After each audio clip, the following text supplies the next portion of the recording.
diapositiva, por favor.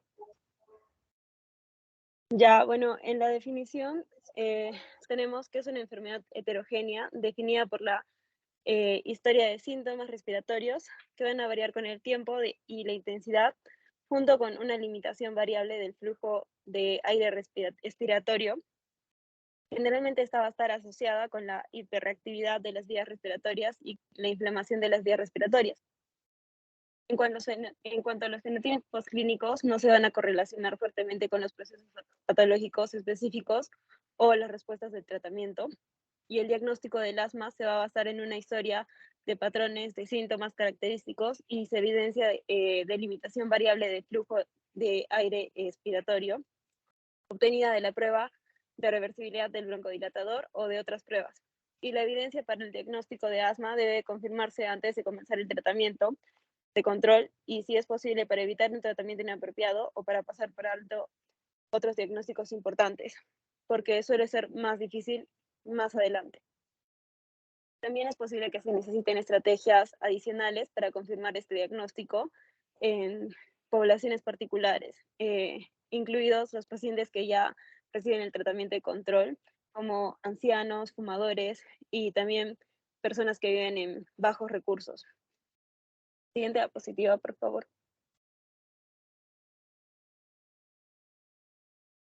En cuanto a la inmunopatología, vamos a ver a los receptores tipo TOL. Estos receptores son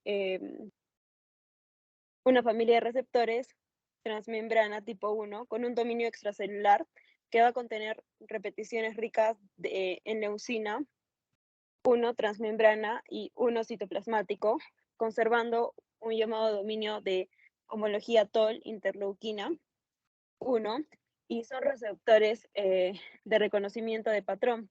Estos van a jugar un papel crítico de activación del sistema inmune innato mediante la activación de vías de señalización proinflamatorias en respuesta de patógenos bacterianos.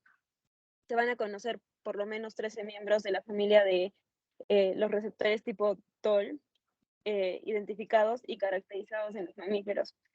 Los receptores tipo TOL 1 y 9 son conservados tanto en humanos como también en ratones, y los 10 se expresan en humanos, los 11 y 13 están presentes en ratones. Estos receptores tipo TOL-like se van a expresar principalmente en las células del sistema inmune, como en los monocitos, los macrófagos y en las células dendríticas. Y, sin embargo, también se van a expresar en las células no inmunes, como las células epiteliales, las endoteliales y los fibroblastos.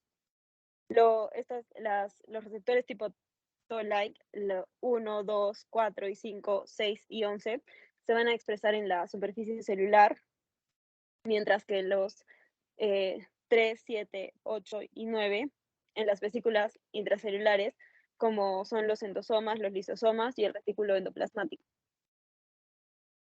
En cuanto al epitelio de la vía aérea, vamos a ver que es el primer punto de contacto para la vía de invasión de patógenos y de los antígenos inhalados. También es una barrera física y de defensa del hospedero a través de la producción de los péptidos antimicrobianos y de las citoquinas y quimioquinas y metabolitos del ácido araquidónico. Y también esta función se va a facilitar a través de los receptores a través de la expresión de los receptores del tipo TOL-like.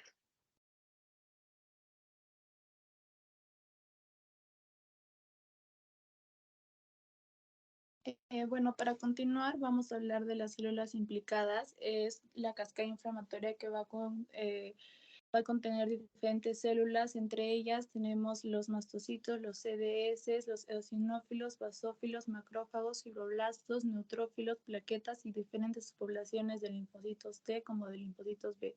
Cuando la inflamación se va a ir intensificando, las vías aéreas se van a volver mucho más sensibles a los estímulos que la provocan y van a desarrollar una hiperactividad. Entonces, la acción de estas células y la inflamación de las vías respiratorias, más la secreción de moco e inflamación, van a contribuir a lo que vendría a ser una broncoconstricción constricción y obstrucción de las vías respiratorias, que es lo que observamos en los ataques de asma. Siguiente diapositiva, por favor.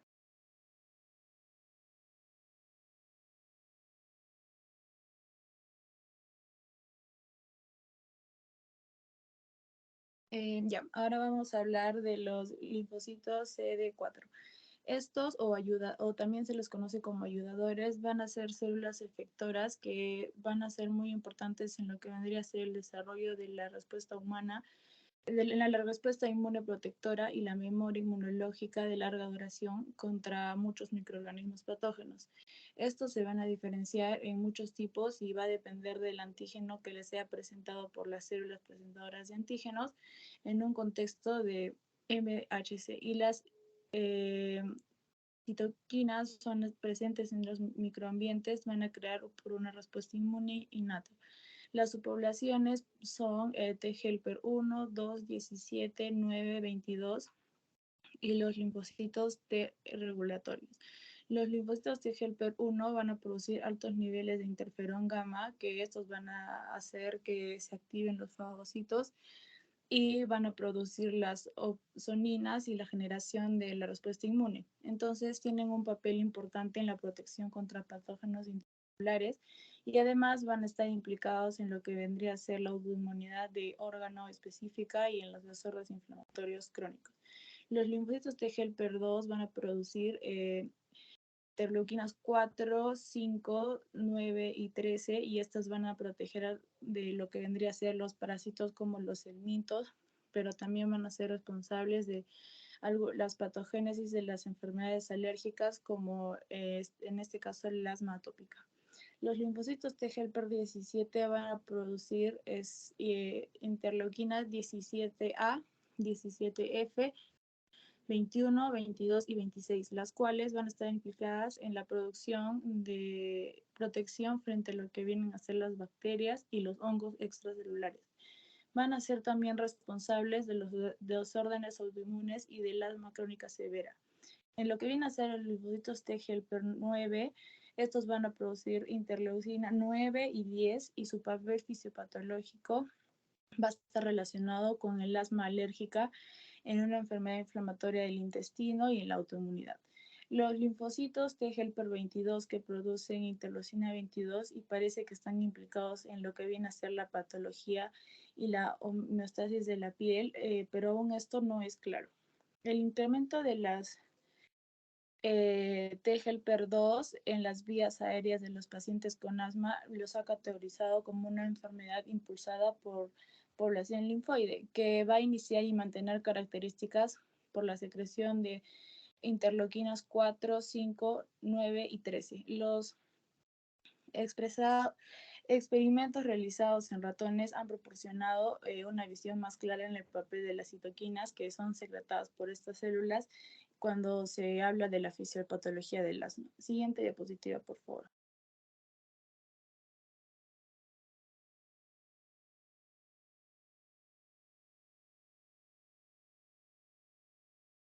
Ya.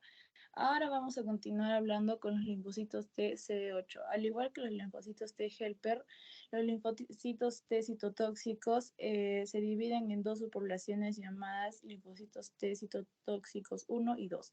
La diferencia está dada por la secreción de las interleuquinas 12 y 14 y 4. Estas células se han identificado en pacientes que tienen enfermedades de base inmunológica, incluida el asma, desorden pulmonar obstructivo crónico, una enfermedad de injerto contra el huésped y otras formas severas de cáncer. Los linfocitos TC2 y TC1 van a producir lo que es interferón gamma, pero los linfocitos TC2 van a producir en menor cantidad. De igual forma, los linfocitos TC2 producen interleuquinas 4, pero en menor cantidad, comparados con los linfocitos TCD4. La presencia de los linfocitos TCD8 en la vía aérea de las personas que padecen asma está bien documentada y en las biopsias bronquiales de los pacientes con asma atópica y no atópica se van a observar linfocitos TCD8 productores de interleuquinas 4 y 5 y además de interferones gamma. independientemente de las interleuquinas 12 y de las interleuquinas 4 que van a ser producidas por los linfocitos TC4. Podría ser necesario también para el cebado y la transición de los linfocitos CD8 en un fenotipo TC2 y que secretarían interleuquinas 4 y 5 y 13. Las células CD8 de los pacientes con asma atópica van a secretar interleuquina 5 y estas van a contener más que todo interleuquina 4 que los donantes no atópicos y van a estar incrementadas en los casos de asma fatal. Además, en el esputo de los pacientes con asma se ha demostrado que la producción aumentada de citoquinas por parte de los linfocitos CD8, lo que está relacionado con la severidad de la enfermedad, son estudios recientes que han demostrado el resultado del asma puede estar determinado por la disminución anual en el volumen respiratorio forzado en el primer segundo, que puede ser pronosticado por la infiltración bronquial de linfocitos TCD8, pero no por la eosinofilia de la vía aérea o por el engrosamiento de la lámina reticular.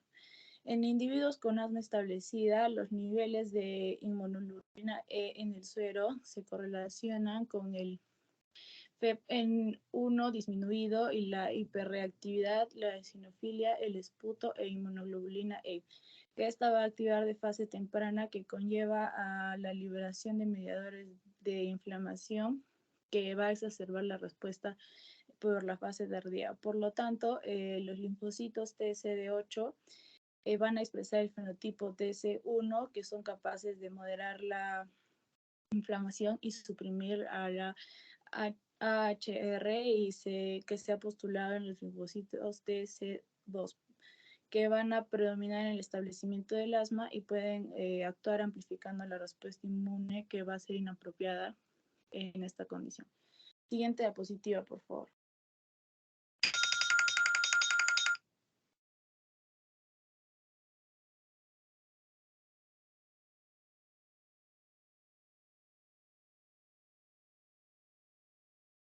Ya, ahora vamos a hablar de los linfocitos T helper 2. Todos los seres humanos inhalan aerológenos que van a ser derivados del polen, de los ácaros del polvo doméstico, de las heces de las cucarachas, de la caspa de las mascotas, entre otros. En general, los niños y los adultos sin atopía montan una respuesta que viene a ser inmunológica y de bajo grado a estos antígenos, lo que van a producir anticuerpos específicos como la inmunoglobulina G1 y la G4. In vitro, los linfocitos T responden al alergeno en un grado moderado de proliferación y producción de interferón gamma. En contraste con las personas atópicas, tienen una exagerada respuesta caracterizada por la producción de inmunoglobulina E, alergeno específica. Esto va a hacer que presenten niveles séricos que van a estar elevados de inmunoglobulina E y una reacción positiva mediante la prueba de PRIC a los extractos de aeroalergenos comunes in vitro. Sus linfocitos T periféricos van a responder a los alergenos con producción elevada tanto de interleuquina 4, 5, 9 y 13. Una persona atópica, la exposición de piel, la mucosa nasal o las vías respiratorias a una sola dosis de alergeno va a producir una reacción cutánea con un abón o un eritema, también estornudo y rinorrea o sibilancias en cuestión de minutos. Entonces, dependiendo de la cantidad del alergeno, la reacción de hipersensibilidad inmediata es seguida de una reacción en la fase tardía, que esto va a alcanzar un pico entre las 6 y 9 horas después de la exposición, desapareciendo poco a poco. Cuando este antígeno entra en contacto con las células epiteliales de la vía respiratoria, va a ser captada por los CDS de la zona o por los mastocitos. El alergeno se une a la inmunoglobulina E, que va a estar fijada en el receptor FCR y formada por el complejo alergeno inmunoglobulina E, FCER. La implicación de los mastocitos en el asma se discutirá más adelante. Las CDS son particularmente importantes en el asma ya que van a presentar antígenos de los linfocitos T helper 2 en contexto con el MHC-CCI. La interleuquina 4 y 13 van a estimular la producción de inmunoglobulina E, que por parte de células plasmáticas, la interleuquina 5 y 9 están implicadas en el desarrollo de eosinófilos. La 4 y la 9 producen el desarrollo de mastocitos y la 9 y la 13 ayudan a promover a la AHR. Y la 4, la 9 y la 13 promueven la producción del exceso de moco. En síntesis, las interleuquinas 4, 5, 9 y 13 inducen a los cambios en lo que viene a ser la vía aérea y en el parénquima pulmonar, que va a estar asociado al asma.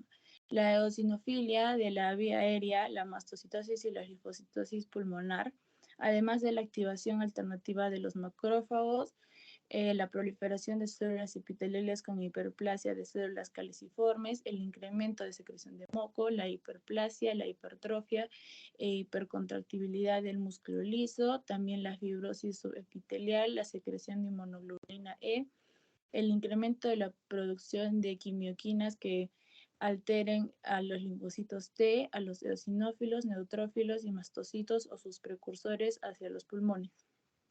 Y a la AHR, que va a estar definida como un aumento de la sensibilidad de los agentes colinérgicos y otros estímulos que van a causar la contracción del músculo liso, y así van a incrementar la resistencia al flujo del aire por la estrechez de la vía aérea. Siguiente diapositiva, por favor.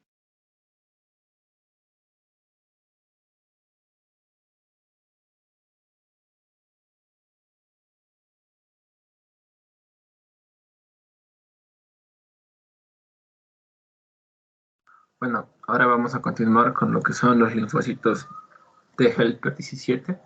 Vamos a ver que producen esta interleuquina 17 y son altamente proinflamatorios e inducen autoinmunidad. El factor de crecimiento transformante beta también induce esta transcripción del factor FOXP3 y generará linfocitos T reguladores.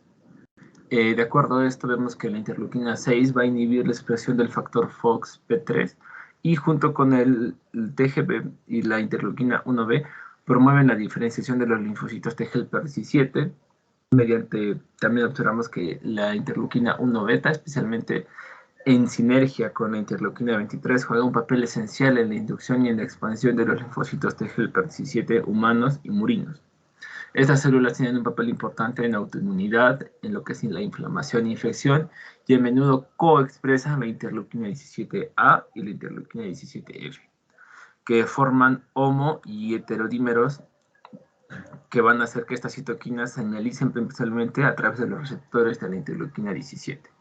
Además, estas células pueden coexpresar la interleuquina 22, interleuquina 23 y son responsables de los mecanismos de expansión y mantenimiento de la población de los linfocitos de helper 17.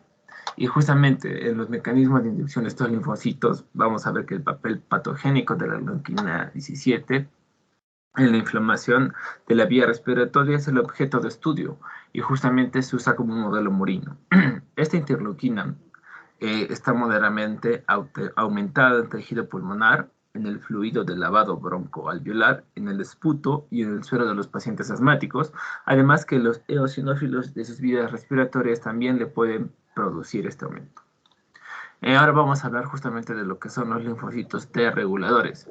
Y bueno, se ha demostrado que estos linfocitos son importantes en el mantenimiento de la homeostasis inmune en las vías respiratorias y su funcionamiento está alterado en la enfermedad asmática.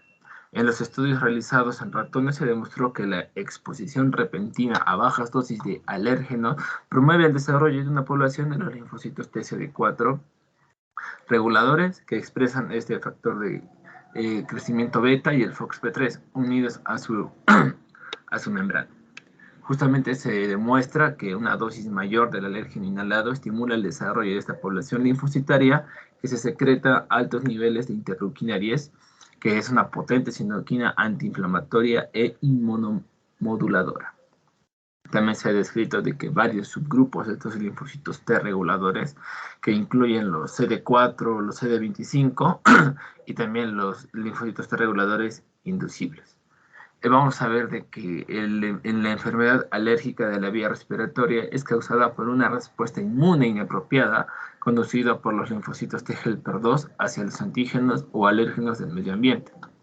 Y es donde los linfocitos TSD4 y CD25, que son reguladores, producen esta interleuquina 10.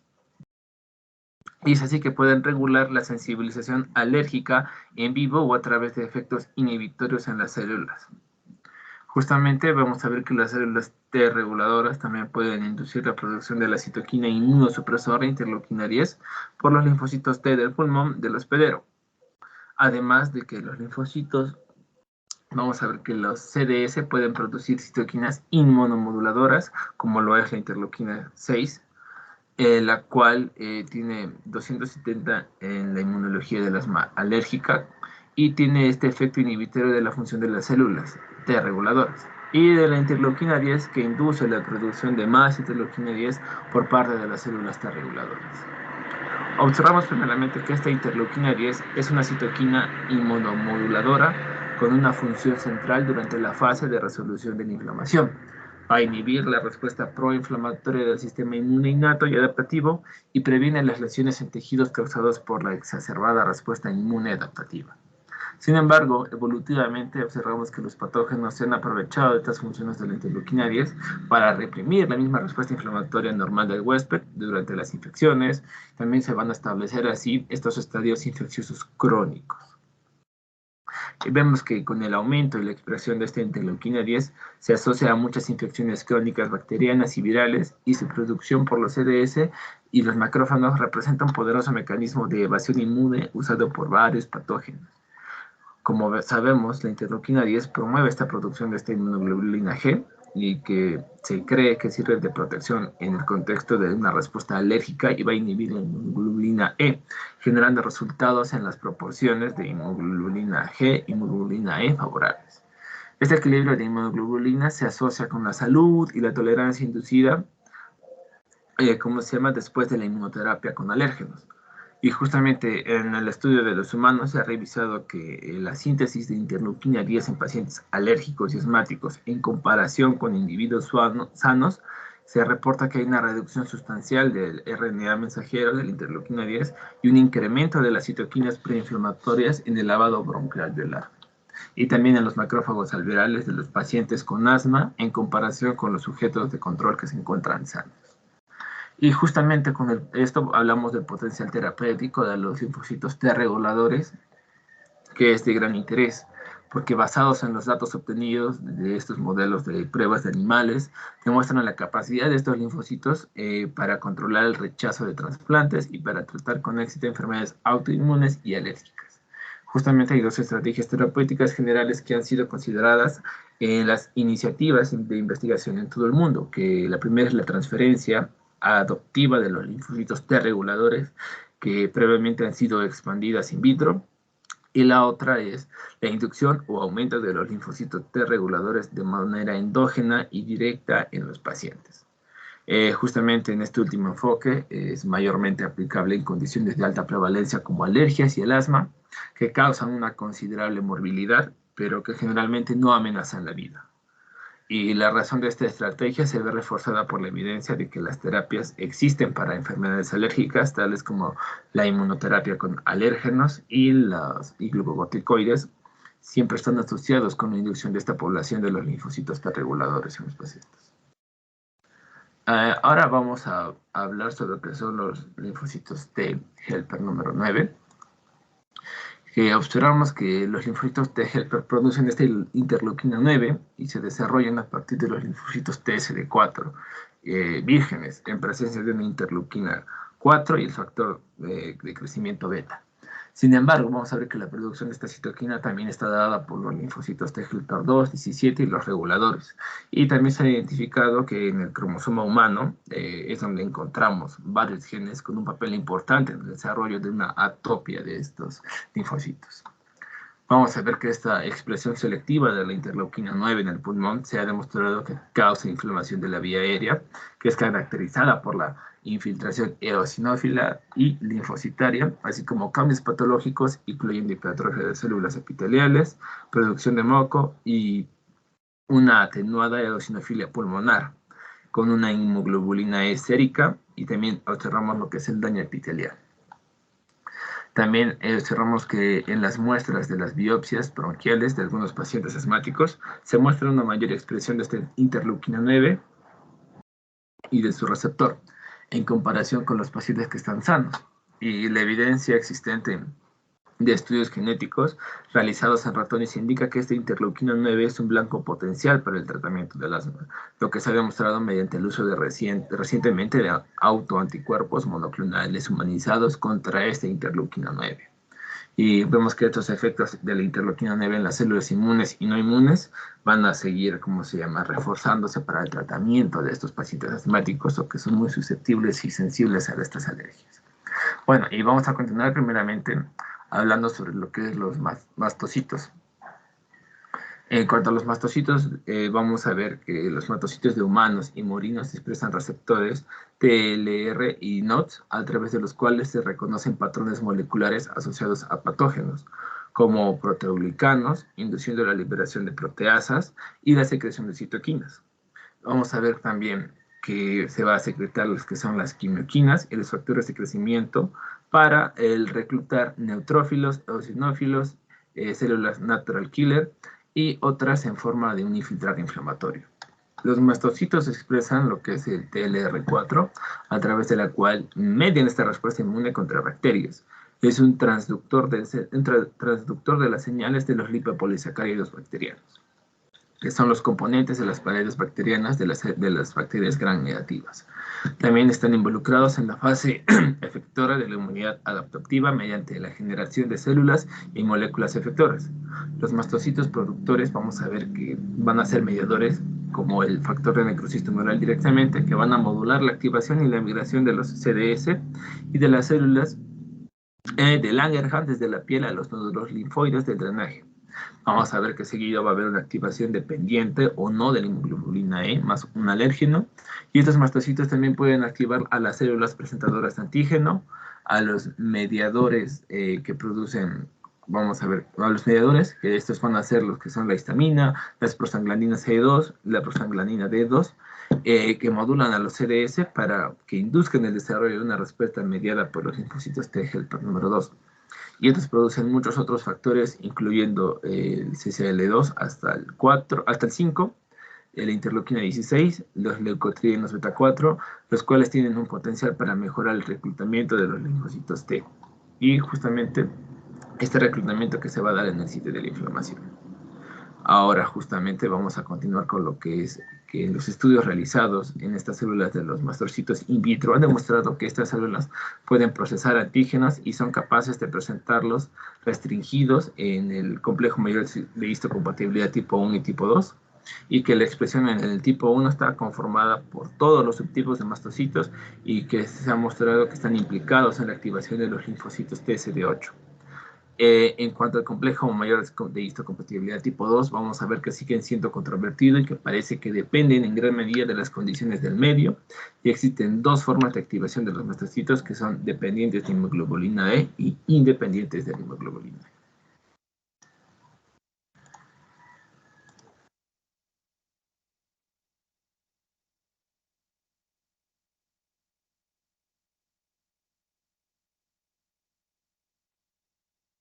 Ya. Bueno, ahora vamos a hablar sobre el papel de los mastocitos en el asma. Estas células pueden encontrarse adyacentes a los vasos sanguíneos en la lámina propia de la mucosa de la vía aérea. En pacientes con asma pueden migrar a otras estructuras como lo es el epitelio de la vía aérea, las glándulas mucosas y células del músculo liso.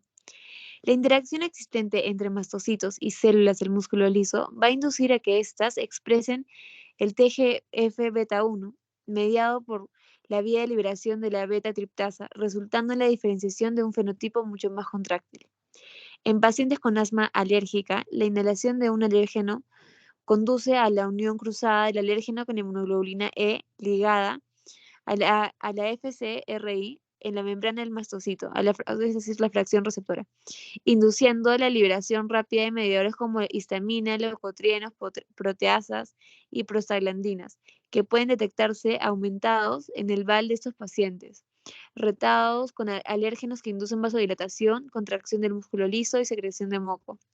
Además, conducen a una respuesta de fase tardía caracterizada por infiltración celular inflamatoria como eosinófilos, LTCD4, neutrófilos, mastocitos y basófilos, asociada con edema de la pared bronquial y un incremento no específico de la AHR. Ahora tenemos lo que es los eosinófilos. Se identificaron que los eosinófilos en tejidos y esputo de pacientes asmáticos en el año de 1870 y esto fue por Paul Ehrlich. Y desde entonces, el papel de esas células en la salud y la enfermedad sigue siendo enigmático. Estos se van a encontrar en las mucosas y a nivel pulmonar hay evidencia que sugieren que tienen la capacidad de simular la eliminación de ciertos organismos virales, bacterianos o micobacterianos. No obstante, su papel está bien caracterizado como células efectoras contra las infecciones por parásitos helmintos, durante las cuales los eosinófilos liberan diferentes citocinas, como la TGF-beta, factor activador de plaquetas, los leucotrienos C4, proteína básica mayor, la peroxidasa de eosinófilos, etc. Sin embargo, la activación de estas células se asocia a efectos perjudiciales en el hospedero, como por ejemplo el asma alérgica bronquial y la esofagitis eosinofílica. La primera está caracterizada porque va a haber broncoconstricción y un incremento de la producción de moco, resultando en lo que es una inflamación crónica y en un remodelamiento de la vía aérea. Los eosinófilos han sido muy implicados en todos los aspectos de la patogénesis del asma.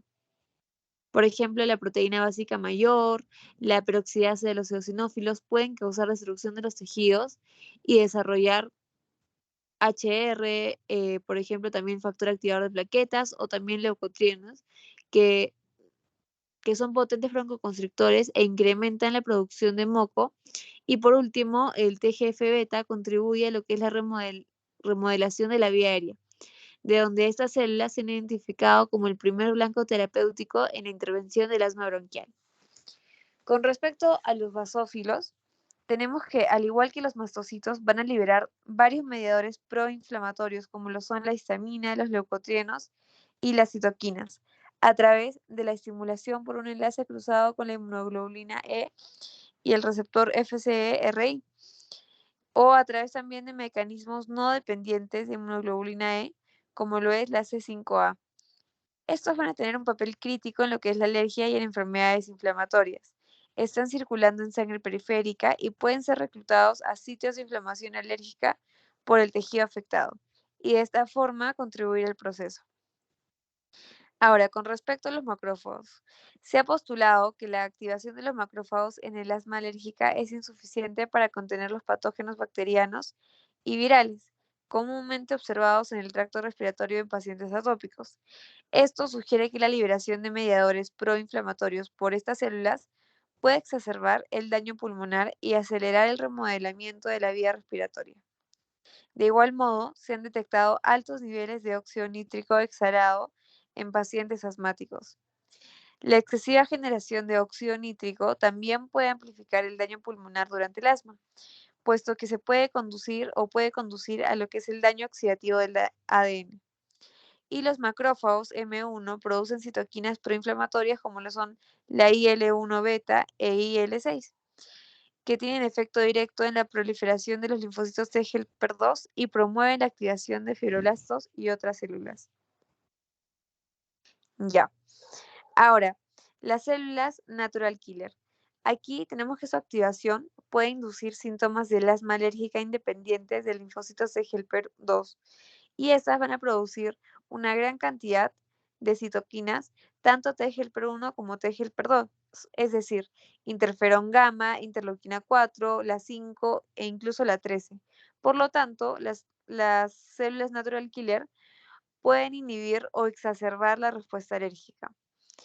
Los experimentos que se han realizado en ratones han demostrado que estas están implicadas en el desarrollo de la AHR y en la inflamación de la vía aérea. Y para determinar su posible papel en humanos con asma, se evaluó el número de células natural killer en pacientes asmáticos. El primer informe, que fue publicado en el 2006, reportó que más del 60% de los linfocitos TCD4 obtenidos en el BAL de estos pacientes eran natural killer, mientras que estas células no fueron observadas en pacientes con sarcoidosis o en controles sanos. Sin embargo, otros 4 grupos de investigación realizaron estudios similares y llegaron a la conclusión de que las células natural killer no aumentan en los pacientes con asma. Se han realizado nuevos estudios respecto a estas células en otras etiologías de asma, como son la crónica, la ocupacional, resistente a los esteroides, la inducida por ejercicios y el asma inducida por aspirina. En estas, los LT-HELPER2 no tienen un papel importante y podrían proporcionar conocimientos sobre la función de este nuevo linaje celular de linfocitos T. Tras la activación de las células natural killer y de los linfocitos T helper 2, se producen varias citocinas en el pulmón que inducen a HR e inflamación de la vía respiratoria. Ahora, con respecto a las plaquetas, se ha demostrado que las plaquetas participan en la inflamación, así como también en trastornos del sistema cardiovascular, y son capaces de interactuar tanto con leucocitos como las células endoteliales. Y esto hace pensar en que tienen un papel en lo que es la adhesión de leucocitos y por lo tanto en el tráfico de estos hacia los tejidos. Se ha demostrado que la activación plaquetaria inducida por alérgenos produce broncoconstricción en humanos, y estudios realizados en modelos animales revelan la importancia de las plaquetas en la broncoconstricción aguda y en el remodelamiento de la pared bronquial. También intervienen en el tráfico de los leucocitos desde los vasos sanguíneos hacia el tejido pulmonar y en el reclutamiento de eosinófilos y linfocitos hacia el pulmón, en la inflamación alérgica, lo que se ha demostrado en ratones. Y la remodelación de la pared de la vía respiratoria es dependiente de plaquetas, lo que puede contribuir a una alteración de la función pulmonar debido a que los procesos mecánicos implicados, tanto en la inspiración como en la expiración, se ven afectados por los cambios que se producen en la pared. Y esto va a reducir el calibre y aumenta la resistencia al flujo de aire, mientras que la hiperplasia de músculo liso puede contribuir a un aumento de la reactividad contráctil y de las fuerzas de contracción. Las plaquetas humanas expresan receptores para la inmunoglobulina E y su estimulación induce la liberación de citocinas y serotonina, como también la expresión de actividad citotóxica antiparasitaria, y esto sugiere que la participación de las plaquetas en la inflamación alérgica está mediada por la activación de los receptores para inmunoglobulina E. Siguiente diapositiva, por favor. Ya, bueno, continuando con los factores de riesgo. Siguiente, por favor. Ya, entre los factores de riesgo que podrían aumentar la probabilidad de que un niño desarrolle asma van a incluir los siguientes: una exposición al humo del tabaco, incluso antes del nacimiento, reacciones alérgicas previas, incluso reacciones de la piel, alergias a medicamentos o fiebre del heno, que sería una rinitis alérgica. También antecedentes familiares de asma o alergias, vivir en zonas donde hay contaminación alta, la obesidad, afecciones respiratorias como goteo o congestión nasal, los senos paranasales inflamados, que es una sinusitis o una neumonía. También acidez estomacal, que sería la enfermedad de reflujo gastroesofágico, y también ser afroamericano o puertorriqueño. Y hay que evaluar en sí el riesgo de exacerbaciones. Siguiente diapositiva, por favor. De cada paciente, incluso cuando el control de síntomas va a ser bueno, y aunque los pacientes con un control deficiente de los síntomas tienen más probabilidad de tener exacerbaciones, los pacientes con pocos o ningún síntoma pueden tener exacerbaciones graves o incluso fatales, incluso con desencadenantes externos como afecciones respiratorias virales. Los factores que van a aumentar el riesgo de exacerbaciones de un paciente, incluso si tienen pocos síntomas, incluye una o más exacerbaciones en el año anterior, uso excesivo de agonistas beta 2 adrenérgicos de acción corta, el uso inadecuado de corticoides inhalados, que sería un tratamiento insuficiente, una mala adherencia a este tratamiento o una técnica de inhalación incorrecta, algunas comorbilidades, incluyendo obesidad, sinusitis crónica, reflujo gastroesofágico, alergia alimentaria confirmada, mm, un bajo recuento, un recuento elevado de eosinófilos en sangre en pacientes con inflamación tipo 2 y problemas psicológicos o socioeconómicos importantes. También hay que evaluar los factores de riesgo para la limitación persistente del flujo de aire y los efectos secundarios de los medicamentos. Siguiente, por favor. Ya, en cuanto al el diagnóstico, vamos a tener el diagnóstico en menores de 5 años. Diagnosticar y controlar el asma en los niños menores de 5 años puede ser difícil, y en los bebés y en los niños pequeños los síntomas primarios del asma pueden ser sibilancia o tos, también pueden ser provocados por otros trastornos. También las pruebas diagnósticas estándares usadas para medir lo bien que se respira no se pueden usar fácilmente ni con precisión en niños menores de 5 años, y algunos tratamientos que están disponibles para niños mayores para controlar el asma no se recomiendan para los bebés ni para los niños preescolares. Por estas razones, el control del asma en los niños menores de 5 años requiere vigilancia cuidadosa y relativamente frecuente, y se puede ayudar a reducir el mínimo de los síntomas siguiendo un plan de acción escrito que hayas creado con un médico del niño, para así vigilar los síntomas y ajustar el tratamiento según sea necesario. En cuanto al diagnóstico de los niños mayores de 5 años, en pediatría el diagnóstico del asma bronquial esencialmente va a ser clínico, identificando a los niños con una historia clínica sugestiva de asma basada en antecedentes clínicos y síntomas y signos respiratorios episódicos, limitación variable del flujo aéreo reversible, evidenciable mediante una prueba de función pulmonar, con evaluación de respuesta broncodilatadora mediante un interrogatorio dirigido que pueden identificar los casos probables de asma, y así analizando el contexto en los que los síntomas como tos y sibilancias o dificultad para respirar pueden aparecer o empeorar. Estas pueden ser durante la noche y o la madrugada, en respuesta a ejercicios físicos como correr, saltar, subir escaleras o ante la risa o el llanto, ante la exposición al humo de tabaco ambiental o irritantes inhalatorios, al ambientes húmedos o polvorientos, al respirar aire frío, en presencia de animales domésticos como pájaros u otros, y ante emociones intensas o el estrés. Siguiente, por favor. Ya, y las siguientes consideraciones van a ser útiles en el momento de plantear un diagnóstico. Los síntomas suelen presentar un patrón estacional y aparecen independientemente de las presencias de los resfríos. La reversibilidad de los síntomas en forma espontánea posterior a la administración de broncodilatadores es evaluable clínica y objetivamente mediante una prueba de función pulmonar. Evidencia de una mejoría de los síntomas clínicos o de la función pulmonar en respuesta al tratamiento controlador. También los antecedentes personales de enfermedades atópicas o una historia familiar de asma o enfermedades alérgicas son factores de riesgo que contribuyen en el momento de plantear el diagnóstico, y un pequeño porcentaje de niños con asma presenta como único síntoma tos seca persistente o recurrente de predominio nocturno o ante ejercicio. También múltiples enfermedades que no son asma muestran sibilancias asociadas a un cuadro de dificultad respiratoria. Estos suelen presentar hallazgos clínicos asociados que permitirán identificarlas y diferenciarlas del asma y orientar hacia un diagnóstico alternativo. En sí, los puntos esenciales de una historia del asma, tenemos que considerar lo que es la naturaleza de los síntomas, la intensidad, la frecuencia, la estacionalidad, la variabilidad diaria, los factores precipitantes o agravantes. También las características y gravedad de las exacerbaciones, como concurrencia a guardia, internaciones, ingresos a cuidados intensivos. También los tratamientos farmacológicos recibidos, las dosis, las formas de administración, la respuesta y los efectos colaterales, el impacto de la enfermedad en el niño y en su familia, como la actividad física, trastornos del sueño, rendimiento escolar, ausencia, problemas emocionales y dificultades económicas, evaluación del medio ambiente como fumadores o características del hogar y los animales domésticos.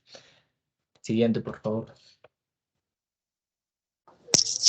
Ya, ahora vamos a hablar sobre el tratamiento. En cuanto al tratamiento, primero para la elección del tratamiento inicial del asma, a la hora de elegir la vía y el paso del inicio del tratamiento inicial que se va a realizar, hay que tener en cuenta no solo los síntomas actuales del paciente y el riesgo de exacerbaciones, sino también hay que tener en cuenta cuestiones prácticas, como por ejemplo el acceso a la medicación, es decir, la disponibilidad y el costo, y después también la técnica del inhalador y la posible adherencia y las preferencias del paciente. Antes de empezar, se deben registrar las pruebas del diagnóstico de asma, el control de los síntomas del paciente y los factores de riesgo, incluida la función pulmonar, perdón, y de riesgo del paciente, incluida la función pulmonar, y comprobar que puede utilizar el inhalador correctamente. También se debe proporcionar educación y programar una visita de seguimiento para evaluar la respuesta Y durante el tratamiento en curso, la medicación puede ajustarse hacia arriba o hacia abajo dentro de la misma vía, es decir, con el mismo aliviador, o puede cambiarse de vía dependiendo de la necesidad del paciente. En cuanto al tratamiento inicial del asma en niños de 5 años o menos, el tratamiento inicial tiene como objetivos lograr un buen control de los síntomas y mantener los niveles normales de actividad y minimizar el riesgo de exacerbaciones de asma, el deterioro del desarrollo pulmonar y los efectos secundarios de la medicación. Los episodios de sibilancias en niños deben tratarse inicialmente con SABA inhalados y mantener los niveles normales de la actividad y minimizar el riesgo de exacerbaciones del asma, el deterioro del desarrollo pulmonar y los efectos secundarios de la medicación. Los episodios de sibilancias en niños pequeños deben tratarse inicialmente con SABA inhalados, como ya lo dije, independientemente del diagnóstico de asma. Sin embargo, los SABA son generalmente ineficaces para los episodios iniciales de sibilancias en niños menores de 1 año con bronquiolitis infecciosa. Si el patrón sintomático sugiere la presencia de asma, debe administrarse un tratamiento de control, como por ejemplo durante 3 meses, y la respuesta al tratamiento debe revisarse antes de decidir si se continúa con él.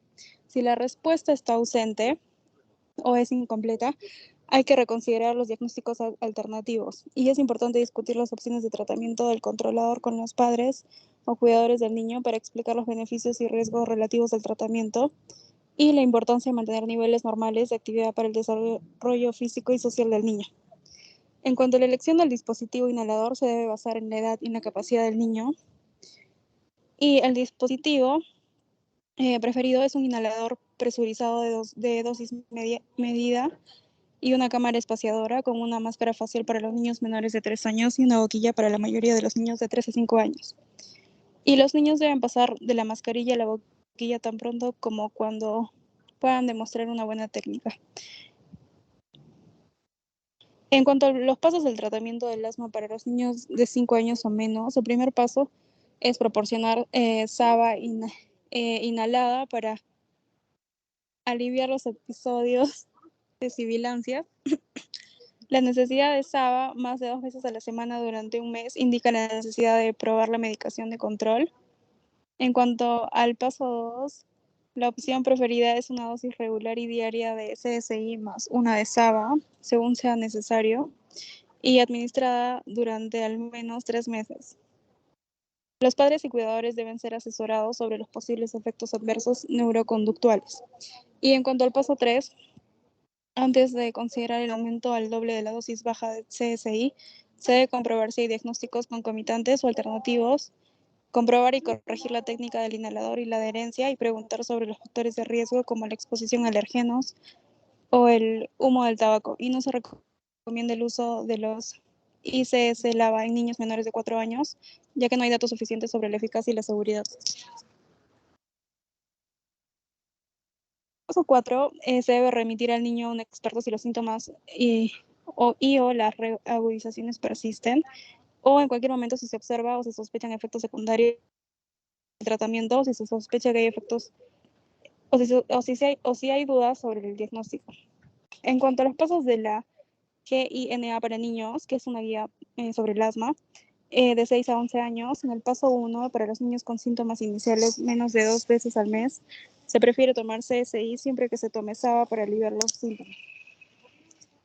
Es preferible a los CSI regulares a los SABA según sea necesario. Y en el paso 2 se recomienda tomar CSI regulares de dosis bajas con SABA según sea necesario y es recomendada en el paso 2 para la mayoría de los niños con asma, pero se debe prestar atención a la adherencia. En cuanto a las vías de tratamiento para adultos y adolescentes, y ya,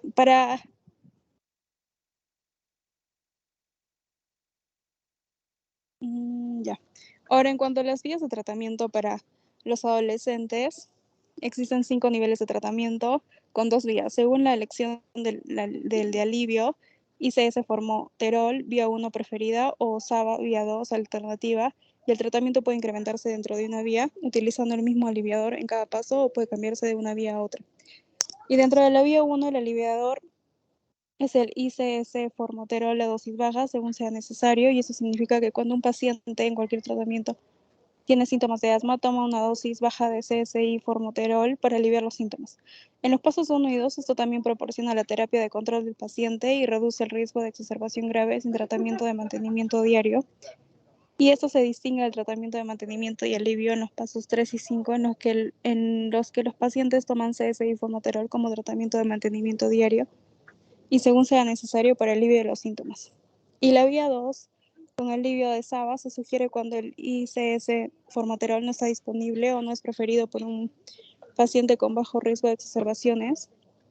Y antes de prescribir tratamiento con SABA, se debe considerar si es probable que el paciente presente una mala adherencia al tratamiento con CSI, ya que esto aumenta el riesgo de exacerbaciones. Y en cuanto a los pasos del tratamiento, en el caso de adolescentes, el paso 1 y 2, que es el tratamiento preferido por la vía 1, con asma leve es una dosis de CSI formoterol tomada según el alivio de los síntomas y sin tratamiento de mantenimiento. Y el CSI formoterol, la medida que se necesita, se suele prescribir con un inhalador de budesonina formoterol que proporciona una dosis medida de 200 microgramos por inhalación, equivalente a una dosis administrada de 160 por 4,5 microgramos, con una inhalación tomada según sea necesario para el alivio de los síntomas. Y en cuanto a los pasos 1 y 2, pero en el caso del tratamiento alternativo por la vía 2, la recomendación alternativa para adolescentes sigue siendo regular, con dosis bajas de CSI con SABA según sea necesario, y la recomendación del paso 1 es tomar CSI siempre que se tome SABA. Y en cuanto a los pasos 3 y 4, el tratamiento preferido en el paso 3 es la terapia de mantenimiento y alivio con dosis bajas de CSI formoterol, que está aprobado en muchos países con budesonina formoterol y beclometasona formoterol. Y para el paso 4, si es necesario, la dosis de mantenimiento de CSI formoterol puede aumentarse a medida.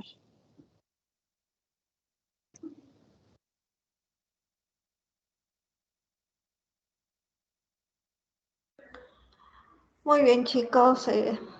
Realmente les queda ahora solo un minuto para, para hacer algo de discusión. En todo caso, quiero aclarar algunos puntos. Recuerden que el asma resulta de la sensibilización a alérgenos ambientales, ¿no? Y esta respuesta, esta sensibilización tiene un componente genético. Han explicado ampliamente la fisiopatología, la inmunopatología. Realmente lo que ocurre es que cuando estos alérgenos ingresan o están en contacto con el epitelio respiratorio a muy temprana edad, nuestras células del epitelio van a producir o secretar algunas citoquinas innatas, ¿no? De alarma, como la interleuquina 25, la 33, la linfopoyetina estromaltímica, ¿no? Que lo que van a hacer es estimular a los linfocitos innatos, porque recuerden que los niños, los pequeñitos, aún tienen pocos linfocitos T circulantes, ¿no? Su inmunidad todavía está en desarrollo. Entonces son estas células innatas las que van a crear un microambiente para la sensibilización, ya que son estimuladas por estas citoquinas del epitelio para orientar hacia una respuesta de tipo TH2. En la medida que el niño va creciendo y las células presentadoras de antígenos pues estimulan al linfocito T, no le presentan a los alérgenos, ya los linfocitos van a presentar van a secretar estas otras citoquinas que han mencionado, no proinflamatorias de tipo TH2, que son la interleuquina 4, 5, la 9, la 13, que son las responsables de este tipo de la respuesta alérgica, ¿no? De esa respuesta exagerada. Cada una con una función específica, ¿no? Por ejemplo, la interleuquina 5, que es la que me va a reclutar a todas las células que ustedes han mencionado, ¿no? Y van a generar inflamación, aumento del flujo bronquial, ¿no? Y el engrosamiento bronquial. La interleuquina 4, que va a estimular a los linfocitos B para que se transformen en células plasmáticas y produzcan IgE, y esto a la vez perpetúa la alergia, ¿no? La 9 y la 13, que son las encargadas del aumento de la secreción de moco, ¿no? y todo esto se va a traducir pues en la inflamación de la mucosa bronquial, ya en una tercera etapa de remodelación donde predominan los fibroblastos que son estimulados por los factores estimulantes de colonias de granulocitos, ¿no? Hay depósito de colágeno, todo esto va a generar hipertrofia e hiperplasia del músculo liso, ¿no? Engrosamiento del músculo liso, que se va a traducir en el famoso broncoespasmo, ¿no? Que limita la salida de oxígeno, ¿no? La salida de aire a través de la vía aérea, ¿no? Y que se puede traducir en tos persistente, en atrapamiento aéreo, ¿no? Dificultad para respirar, dependiendo del grado, ¿no? Y todo esto en respuesta a estos alérgenos que pueden estar presentes, que están presentes todo el tiempo, solo que estos niños por una predisposición genética pues hacen esta respuesta exagerada. El diagnóstico es básicamente clínico, ¿no? En base a una serie de preguntas que hacemos al paciente, en especial las características de la tos.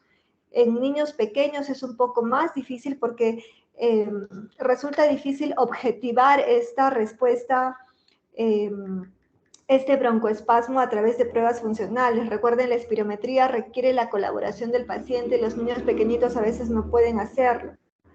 Es importante, sí, demostrar la obstrucción bronquial, ¿no? Que es reversible con el salbutamol, pero la sensibilidad de esta prueba es baja, ¿no?